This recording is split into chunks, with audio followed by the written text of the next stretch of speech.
유 선생의 구속사 천국열차 창세기 9번째 시간입니다. 제목은 의로운 씨를 보존하심. 말씀은 6장 9절에서 7장 22절까지의 말씀입니다. 본문은 죄악이 가득한 세상을 홍수로 심판하시는 하나님의 의도가 어디에 있는가를 말씀해 줍니다.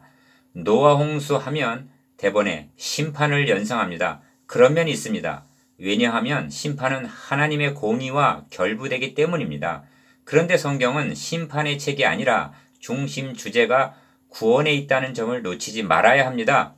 6장의 중심점이 지면에 쓸어버리되 7절 내가 그들을 땅과 함께 멸하리라 13절 하신 심판에 있다면 7장의 중심점은 내 온 집은 방주로 들어가라 1절 들어가며 여호와께서 그를 들여보내고 문을 닫으시니라 16절 라고 말씀한 구원에 있습니다. 그러므로 중심점은 심판에 있는 것이 아니라 은혜요, 멸망이 아니라 구원이라는 점입니다. 왜냐하면 구원을 얻을 수 있는 방주를 마련하여 주시고 120년이나 은혜 받을 기간을 주시면서 오래 참으셨기 때문입니다. 그러므로 노아 홍수와 그리스도께서 담당하신 십자가에는 하나님의 공의와 은혜, 사랑이 동시에 나타나고 있다는 점을 유념해야만 합니다. 하나님의 공의는 죄악 세상을 홍수로 심판하시는 것으로 나타나고 하나님의 은혜는 홍수 심판 중에서도 노아와 그 가족들을 구원하심으로 나타나고 있습니다. 이렇게 하심은 여자의 후손을 보내실 의로운 씨를 보존하시기 위해서입니다. 사탄은 죄악을 가득하게 하여 여자의 후손을 삼키려 하였으나 하나님께서는 죄악을 쓸어버리시고 의로운 씨를 보존하여 주셨던 것입니다. 첫째 단원 6장 9절에서 22절 끝날이 이르렀으니. 세 번째 톨레도트는 이것이 노아의 족본이라 6장 9절하고 시작이 됩니다. 6에서 8장은 홍수 심판의 내용입니다. 그런데 이것이 노아의 족보라 하고 족보로 시작하는 의도가 무엇인가? 이렇게 하고 있는 의도는 노아의 족보를 말하려는 것이 아니라 사탄은 여자의 후손의 대를 끊으려 하였으나 하나님께서는 이를 어떻게 계승시켜 오셨는가를 증언하기 위해서입니다. 4장 25절에서도 다른 씨를 주셨다고 말씀했습니다. 하나님의 아들들이 사람의 딸들의 아름다움을 보고 타락하는 중에서도 하나님께서는 거룩한 씨를 보존하여 주셨다는 점을 보여주시려는 것이 본문의 중심 주제입니다. 그래서 그러나 노아는 여호와께 은혜를 입었더라 말씀하는 것입니다. 8절 은혜를 입은 노아는 의인이요 당대 완전한 자라 그는 하나님과 동행하였음에 합니다. 9절 하반절 노아에게 은혜를 베푸심은 그 한 가정을 구원하시려는데 목적이 있는 것이 아니라 의의 후사가 되게 하셔서 천하 만민을 구원하시려는 계획을 성취하시기 위해서였던 것입니다. 그렇다면 노아의 가족들은 어떻게 해서 구원을 얻게 되었는가? 성경은 노아의 가족들, 즉 7 식구의 경건성에 대해서는 일체 언급하고 있지 아니합니다. 다시 말하면 아들은 어떻고 자부는 어떠했다는 등 말이 없습니다. 사활적으로 중요한 것은 그들이 은혜 안에 있었기 때문이라는 점입니다. 그렇다면 그들이 어떻게 해서 은혜 안에, 달리 말하면 구원의 방주 안에 있게 되었는가? 그것은 분명합니다. 은혜를 입은 노아에게 속한 노아의 가족이었기 때문입니다. 고린도전서 10장 2절, 고린도후서 10장 7절, 고린도전서 10장 2절과 고린도후서 10장 7절에 나타납니다. 이런 맥락에서 홍수 심판 때에 방주가 그리스도의 모형이라면 노아는 그리스도의 예표의 인물로 등장합니다. 그러므로 노아 홍수 사건은 최후 심판의 예표임과 동시에 최후 심판의 날에 누가 어떻게 해서 구원을 얻을 수가 있는가 하는 예표도 된다는 말씀입니다. 예수 그리스도에게 속하여 은혜 안에 있어야만 구원에 이를 수가 있는 것입니다. 명하신 대로 준행. 하나님이 노아에게 이르시되 모든 혈육 있는 자의 포악함이 땅에 가득함으로 그 끝날이 내 앞에 이르렀으니 내가 그들을 땅과 함께 멸하리라 13절 하십니다.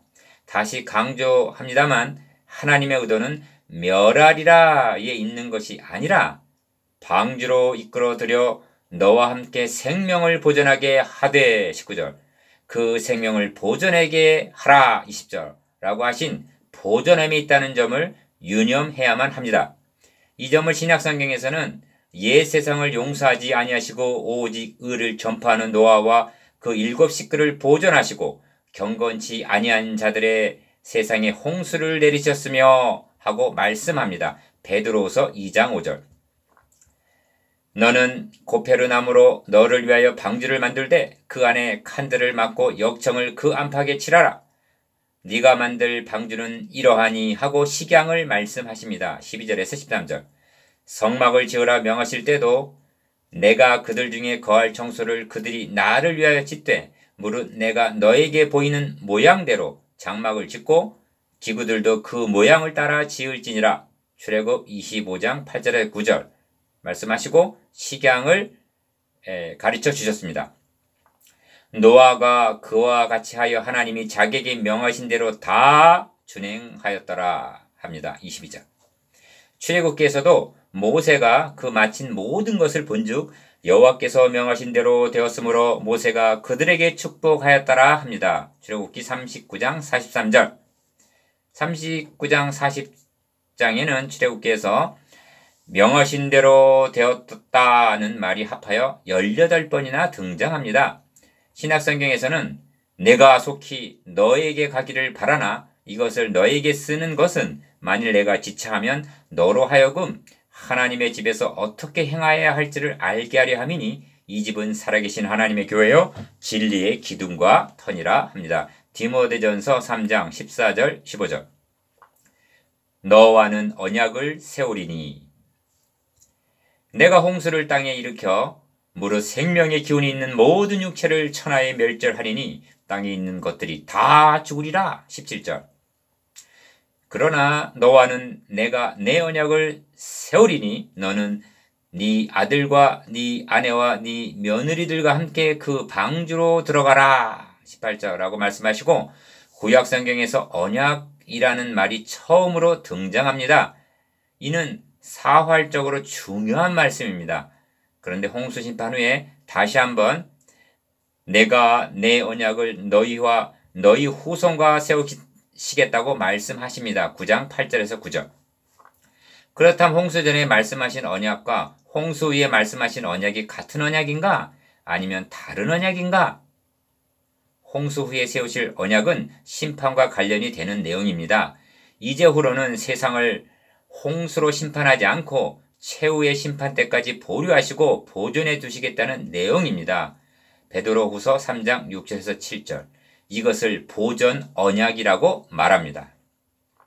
그러나 홍수 전의 언약은 그러나 너와는 내가 내 언약을 세우되 너는 내 아들들과 네 아내와 네 자부들과 함께 그 방주로 들어가고 하고 하신 구원과 결부되고 있는 것입니다. 창세기 9장 18절 그러니까 노아의 가족들이 방주 안으로 들어갔다는 것은 다름 아닌 언약 안으로 들어간 것이 되는 것입니다. 여기서 주목해야 할 점은 은혜를 입은 자도 노아 한 사람이었고 언약의 대상자도 단수로 너와는 내가 언약을 세우리니 하고 노아 한 사람과 맺고 있다는 점입니다. 이것은 무엇을 말씀해주고 있느냐 하면 노아의 아내와 아들들과 자부들은 언약의 머리 되는 노아에 속하여 구원을 얻었음을 말씀해 줍니다.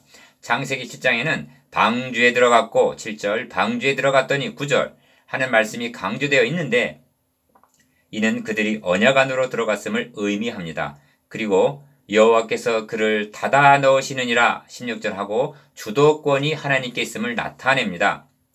그러므로 노아의 가족들이 방주 안에 있었다는 것은 언약 안에 있었다는 뜻을 명심해야만 합니다. 둘째 단원 7장 1절에서 24절 들여보내고 문을 닫으심 여호와께서 노아에게 이르시되 너와 네 온 집은 방주로 들어가 이 세대에서 네가 내 앞에 의로움을 내가 보았음이니라 하십니다. 7장 1절 창세기 7장의 중심 단어는 너 온 집은 방주로 들어가라 하신 들어감입니다. 모두 7번 등장합니다.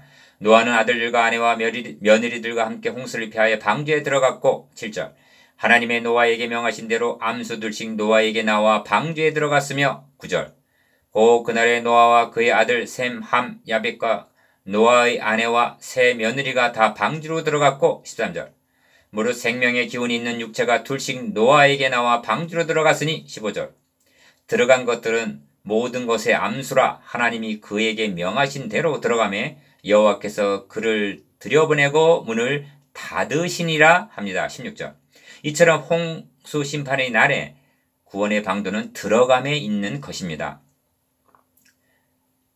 언약 안으로 들어감. 어디로 들어가야 하는가? 하나님께서는 그러나 너와는 내가 내 언약을 세우리니 너는 네 아들들과 네 아내와 네 며느리들과 함께 그 방주로 들어가고 하십니다. 6장 18절 방주란 곧 언약의 표징이었던 것입니다. 방주안 즉 언약 안에만 구원이 있습니다. 밖에는 보장이 없습니다. 이와 같은 예는 여리고성의 라합의 경우에서도 보게 됩니다. 정탐꾼들이 약조한 것은 라합 한 사람과 맺었으나 라합에게 속하여 붉은 줄을 맨 그의 집안에 있었던 자는 누구를 막론하고 구원을 얻을 수가 있었습니다. 노아가 방주를 지은 것은 하나님의 말씀에 대한 믿음의 순종이었습니다. 노아가 120년이나 인내하며 순종할 수 있었던 것은 그에게 하나님 말씀이 있었기 때문이며 그 말씀을 믿는 믿음이 있었기 때문에 가능한 것입니다. 최후 심판 때의 구원의 방도도 분명해졌습니다. 언약 안에 있느냐 언약 밖에 있느냐로 갈라지게 된다는 말씀입니다. 우리도 전에는 그리스도 밖에 있었고 이스라엘 나라 밖에 사람이라 약속의 언약들에 대해서는 외인이요 세상에서 소망이 없고 하나님도 없는 자였습니다. 그러나 이제는 전에 멀리 있던 너희가 그리스도 예수 안에서 그리스도의 피로 가까워졌느니라 하십니다. 에베소서 2장 12절에서 13절 새 언약의 머리 되시는 예수 그리스도에 속해 있는 자, 곧 그리스도 예수 안에 있는 자들은 방주 안에 있는 것보다도 더욱 안전합니다. 튼튼합니다. 최후 심판의 날에 구원을 얻습니다. 이방 여인 룻이 여호와의 백성이 나의 백성이 되고 어머니의 하나님이 나의 하나님이 되시리니 룻기 1장 16절 하고 고백하면서 언약 안으로 들어왔을 때 이스라엘의 하나님 여호와께서 그 날개 아래 보호를 받으러 온 내게 온전한 상 주시기를 원하노라. 룻기 2장 10절하고 축복해 주셨던 것입니다. 홍수가 노아의 가족을 심판하지 못한 것 같이 죄가 너희를 주관치 못하리니 이는 너희가 법 아래 있지 아니하고 은혜 아래 있음이니라 하고 말씀합니다. 로마서 6장 14절 명하신 대로 들어가매 여호와께서 그를 들여보내고 문을 닫으시느니라 합니다. 주님께서는 집주인이 일어나 문을 한번 닫은 후에 너희가 밖에 서서 문을 두드리며 주여 열어주소서 하면 그가 대답하여 이르되 나는 너희가 어디서 온 자인지 알지 못하노라 하리니 하십니다. 누가복음 13장 25절 겨우 8명이라. 베드로전서 3장 20절에서는 방주에서 물로 말미암아 구원을 얻은 자가 몇 명뿐이니 겨우 8명이라 하고 말씀합니다. 겨우 8명. 이는 홍수 심판이 조금만 지연이 되었다면 8명마저 없었을 뻔했다는 절체절명의 상황이었음을 말씀해주는 말씀입니다. 이를 노아의 가정을 구원하신 양 근시안으로 본다면 그는 구속사의 맥을 놓치고 있는 것입니다. 방주 안에 보호함을 얻은 8명은 교회이자 지상에 남아있는 유일한 하나님의 백성이었던 것입니다. 노아의 방주만을 예비한 것이 아니라 이에 세상을 용서하지 아니하시고 오직 의를 전파하는 노아와 그 7 식구를 보존하시고 경건하지 아니한 자들의 세상에 홍수를 내리셨으며 베드로후서 2장 5절 하고 의를 전파했다고 말씀합니다. 복음이 밝히 드러난 신약 성경에서는 노아를 가리켜 믿음으로 노아는 아직 보이지 않는 일에 경고하심을 받아 경외함으로 방주를 준비하여 그 집을 구원하였으니 이로 말미암아 세상을 정죄하고 믿음을 따르는 의의 상속자가 되었느니라. 히브리서 11장 7절 즉 그리스도가 탄생하실 때가 끊어지지 않게 되었다고 말씀합니다.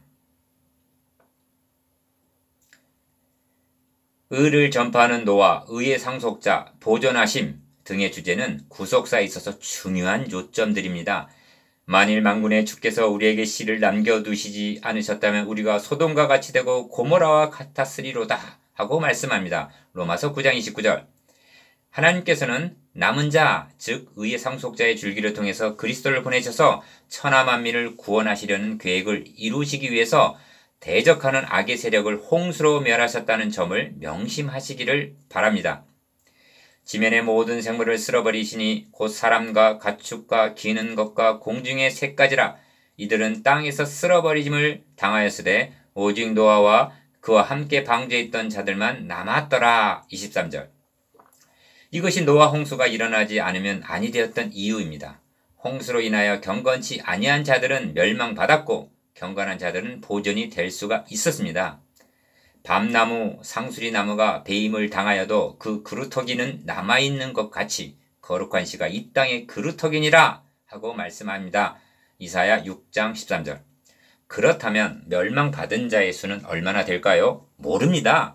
성경은 이를 밝히고 있지 아니합니다. 왜냐하면 성경은 멸망에 관심 있는 것이 아니라 몇 명이 남았느냐, 구원을 받았느냐에 관심하고 있기 때문입니다. 이런 일은 최후 심판 때도 일어날 것입니다. 그러므로 노아 홍수는 최후 심판의 예표인데 주님은 노아의 때에 된 것과 같이 인자의 때에도 그러하리라 하고 경고하십니다. 누가복음 17장 26절. 예수 그리스도의 재림도 세상을 심판하러 오시는데 주목적이 있는 것이 아니라 세상에서 고난 중에 있는 하나님의 자녀들을 영접하러 오시는데 더 큰 목적이 있는 것입니다. 구속사를 참고해 보면 대적은 계속적으로 씨를 멸하려 하나 하나님께서는 끊임없이 거룩한 씨를 보존해 오셨음을 대하게 됩니다. 그런즉 이와 같이 지금도 은혜로 택하심을 따라 남은 자가 있느니라 합니다. 로마서 11장 5절. 본문을 통해서 우리에게 말씀하시고자 하는 바가 무엇입니까? 첫째, 여자의 후손은 네 머리를 상하게 할 것이니라 하신 약속을 성취하시기 위하여 거룩한 씨를 보존해 나가시는 하나님의 주권적인 역사를 보여주고 있습니다. 둘째, 하나님의 계획은 대적자들에 의해 계속적인 도전과 위협을 받고 있다는 점입니다. 셋째로 하나님은 자기 백성들이 거룩히 구별된 삶을 살기를 원하신다는 불변의 진리를 깨달을 수가 있습니다. 물이 151일을 땅에 넘쳤더라. 24절. 한번 묵상해 봅시다. 첫 번째, 노아에게 거는 기대가 무엇이었습니까? 두 번째, 홍수 심판을 내리시게 된 동기가 무엇입니까? 세 번째, 노아 홍수가 심판만 아니라 보다 어디에 중점이 있습니까?